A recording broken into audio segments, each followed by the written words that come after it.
Qatar ने भारत के साथ जो किया है इसके लिए भारत सहित कई और देशों के साथ में कतर की फाइनेंशियल पाइपलाइन कटने वाली है और इस समय यूरोप, यूनाइटेड स्टेट, जर्मनी जैसे देश भारत की ओर झुकते हुए नजर आ रहे हैं। आपको बता दें कि कतर की जीडीपी का 70% से भी ज्यादा हिस्सा ऑयल एंड गैस को बेच करके आता है और जब रशिया यूक्रेन वॉर शुरू हुआ तो अमेरिका सहित यूरोपीय देशों ने रशिया के ऊपर सैंक्शंस लगाए, लेकिन इन देशों को अपनी ऑयल एंड गैस की जरूरतों को पूरा करना था, इसलिए इन्होंने अपनी सप्लाई चेन कतर के साथ में स्विच कर ली। उसी समय सेल जैसी बड़ी बड़ी कंपनीज के साथ में 27-28 साल के लिए पार्टनरशिप की गई और कतर को ये बात लग गई कि अब हमारी जो फाइनेंशियल पाइपलाइन है वो करीब 27-28 या फिर 30 सालों के लिए पूरी तरीके से सिक्योर है। लेकिन कतर को इस बात का अंदाजा नहीं था कि अमेरिका, यूरोप और भारत जैसे देश बैकफुट पर जिस तरीके से काम कर रहे हैं और लगातार रिसर्च एंड डेवलपमेंट की जा रही है कतर के अल्टरनेटिव्स पर, कतर को इस चीज की भनक अभी तक नहीं लगी है। और अब जब रिपोर्ट सामने निकल के आनी शुरू हो चुकी है तो कतर के अंदर एक अलग सा डर देखा जा सकता है। आइए छोटे से वीडियो में इस पूरी डेवलपमेंट को समझते हैं। बस हमें सपोर्ट करने के लिए इस वीडियो को लाइक और चैनल को सब्सक्राइब जरूर कीजिएगा। जैसा कि आप रिपोर्ट्स में देख सकते हैं कि यूनाइटेड स्टेट और यूरोप ने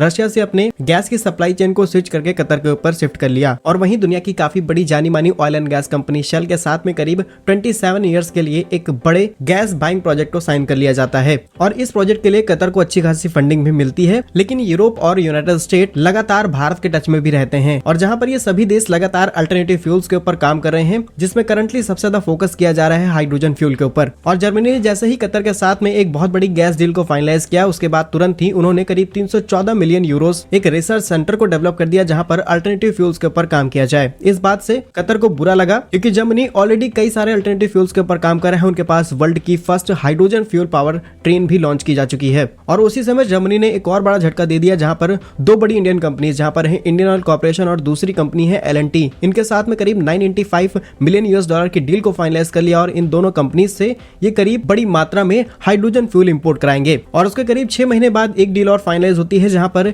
यूरोपियन यूनियन के कई सारे देश और सिंगापुर ये फाइनलाइज करते हैं कि हम करीब 11 मिलियन मैट्रिक टन एक साल के अंदर ग्रीन हाइड्रोजन सिर्फ भारत से इंपोर्ट करेंगे। वहीं पर बोइंग और रोल्स रॉयस जैसी कंपनीज अपने हाइड्रोजन पावर इंजन टेस्ट कर रही हैं और उन्होंने भी क्लियरली बोल दिया है कि हम हाइड्रोजन सिर्फ भारत से ही इंपोर्ट करेंगे। यदि आप ध्यान से देखें तो सीरियल वाइज एक से बड़े एक देश भारत के साथ में जुड़ते चले जा रहे हैं अल्टरनेटिव फ्यूल्स को लेकर के। वहीं कतर जैसे देशों की 70% अर्थव्यवस्था सिर्फ उनके तेल को बेच करके आती है। लेकिन अभी भी हमारी कतर के साथ टेंशन खत्म नहीं है क्योंकि अभी भी हमारी LNG की करीब 50% सप्लाई कतर से आ रही है। इसे तो हम किसी और देश के साथ में स्विच कर सकते हैं, लेकिन चाइना और पाकिस्तान जैसे देश अभी भी कतर के काफी अच्छे दोस्त हैं। जहां पर चाइना और पाकिस्तान डायरेक्टली भारत के ऊपर तो कोई टिप्पणी नहीं कर सकते, लेकिन कतर के साथ मिलकर के कई बार इन्होंने भारत के ऊपर सवाल खड़े किए हैं। और 2021 के डेटा के मुताबिक इंडिया ने कतर से करीब 7.5 बिलियन US$ की गैस इंपोर्ट कराए थे, वहीं चाइना ने 5.94 बिलियन US$ के। यानी कि अगर हम कतर से अपनी सप्लाई स्विच कर लेते हैं और कई और देशों को हम हाइड्रोजन फ्यूल एक्सपोर्ट करना शुरू कर देते हैं, लेकिन कतर अभी भी अपनी गैस चाइना के अंदर एक्सपोर्ट करेगा। और कतर और चाइना ने अपने रिलेशंस को और ज्यादा स्ट्रॉन्ग करने के लिए 1988 के अंदर एक